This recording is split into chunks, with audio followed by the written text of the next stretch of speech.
Hey hi everyone, welcome back to my new vlog. তো আমি যাচ্ছিলাম আমার বেস্ট ফ্রেন্ডের বাড়ি। তো আমি ঠিক বুঝতে পারছিলাম না, অনেকদিন যাইনি তো, রাস্তা মানে অনেকটা গুলিয়ে যাচ্ছিলো রাতের বেলা আর কি। যাই হোক, ফাইনালি কিন্তু আমি পৌঁছে গেলাম। আর দেখতেই পাচ্ছ পুজোর জন্য কিন্তু খুব সুন্দর ডেকোরেশন করেছে। তো এসে দেখলাম যে ও শাড়ি পরছে, অ্যান্ড দেন কিন্তু আমিও রেডি হয়ে নিলাম। আর আমার ওই দিনের লুকটা কিন্তু আমার বেশ পছন্দ হয়েছিল। তো দেন কিন্তু ওদেরই ছাদে আর কি গান বাজনা এসবই হচ্ছিল। তো আমিও গান করেছিলাম, বাট আনফর্চুনেটলি ভিডিওটা নেই আমার কাছে। আর উপরেই কিন্তু খাওয়া দাওয়ার ব্যবস্থা করেছিল আঙ্কেল।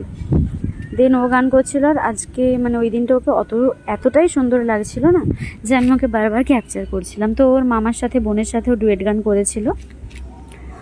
তো এটা আমি, আমার বেস্ট ফ্রেন্ড আর ওর বোন। আর এটা কিন্তু পুজোর জায়গা, বিন্দুবাসিনী কালী মায়ের পুজো ছিল, ওই উপলক্ষে কিন্তু আমি গেছিলাম। আর এটা হচ্ছে আমার বেস্ট ফ্রেন্ডের দুটো পুচকো কী হবে, মানে ওর বৌদির মেয়ে আর কি, দুজন। যাই হোক, দেন কিন্তু আমরা চলে যাচ্ছিলাম ঘর ডুবাতে। আর এই দেখো, ওকে এত সুন্দর লাগছে না, আমি ছেলের মতো ওর দিকে দেখছিলাম। তো সবাই মিলে, প্রায় অনেকজন মিলে গোটা পাড়ায় আর কি ঘর ডুবাতে চলে গিয়েছিলাম। তো রাস্তায় এরকম বাজি ফাটাতে ফাটাতে সবাই যাচ্ছিলাম। আর এরকম পুজো বাড়ি না আমার বেশ ভালো লাগে। এখানে নাচছিলাম। আর একটা মজার ব্যাপার কি জানো, এখানে আমি যাদের সাথে নাচছি তাদের কাউকেই কিন্তু আমি চিনি না। আমি জাস্ট ওরা নাচছে তো ওদের সাথে আমি কথা বলতে বলতে নেচে দিয়েছি। কারণ সুবর্ণা ও নাচতে যায়নি আমার সাথে, একটু শান্ত টাইপের, তো চুপচাপ দাঁড়িয়েছিল, এমনি দাঁড়িয়ে দাঁড়িয়ে নাচছিল। বাট আমি এই ঢাকের আওয়াজে না নিজেকে একটুও কন্ট্রোল করতে পারছিলাম না। তো ঘর ডোবানো হয়ে যাওয়ার পর ওখানে কিন্তু অনেকক্ষণ আতশবাজি হচ্ছিল।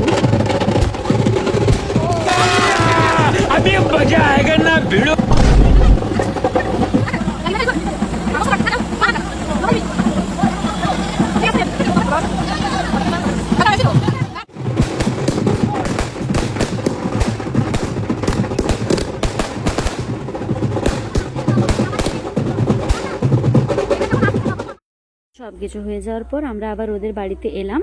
আর দেখতেই পাচ্ছ মেনুতে ছিল কিন্তু নান আর একটা বেগুনি টাইপের ছিল। আর এই আলুর তরকারিটা এত টেস্টি হয়েছিল না, আর পোলাও, পনিরের এই তরকারিটা, সব কিছু এত টেস্টি না। আমি ওকে মজা করে বলছিলাম যে আমার যখন বিয়ে হবে তোদের বাড়িতে যিনি রান্না করলো আমি কিন্তু ওনাকেই নিয়ে যাব। তো উনিও শুনে খুব হাসছিলেন। তো যাই হোক, খেয়ে নিচ্ছিলাম। আর খাবারগুলো অসাধারণ হয়েছিল, অসাধারণ।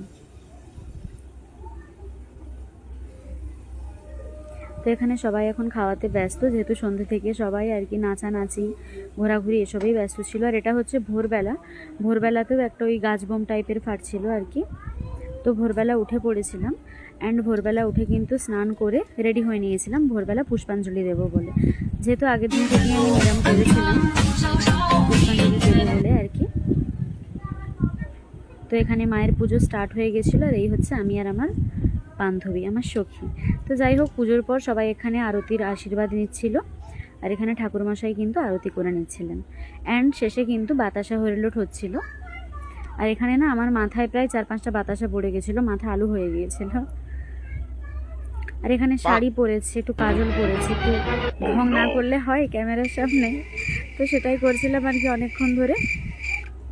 দেন এসব করতে করতে একটু বসার পর কিন্তু দুপুর হয়ে গেল। তো দুপুরে আমি আবার রেডি হয়ে গিয়েছিলাম, ওদের একটা মহোৎসব ছিল, তো সেখানে একটু নাচানাচি আর খাওয়া দাওয়ার জন্য। দেন শাড়ি পরে আবার চলে গিয়েছিলাম। তো এখানে দেখতেই পাচ্ছ ভাত, আর তার আগেই দিল ছেঁচকি, তারপর ডাল।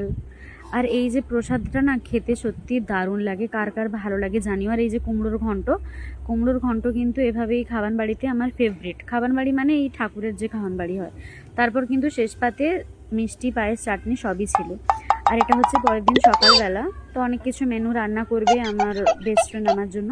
তো তার জন্য আমরা দুজনে কিন্তু অসম্ভব গল্প করতে করতে সব সবজি কেটে নিচ্ছিলাম, কারণ আমাদের দেখা প্রায় অনেক দিন পর হচ্ছে। অনেক কথা পেটের মধ্যে কিলবিল করছিল ওর আমার। তো দুজনকে অনেক কথা শেয়ার করলাম, হাসি, আড্ডা, মজা, ইমোশনস সবই হলো। তো দেখো পাগলিটা আমার জন্য কত কিছু রান্না করেছো, নিজে হাতে সবটা করেছে। পনির, শাক ভাজা, মাটন, চিকেন, আর এখানে বিনসের একটা তরকারি, বড়ি ভাজা।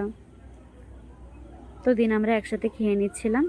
যেহেতু আগে যখন হোস্টেলে থাকতাম আর বাইরে মানে মেসে থাকতাম, একা একা রান্না করতাম, সারাদিন তো ওর সাথেই থাকতাম আর সৃজার সাথেই থাকতাম।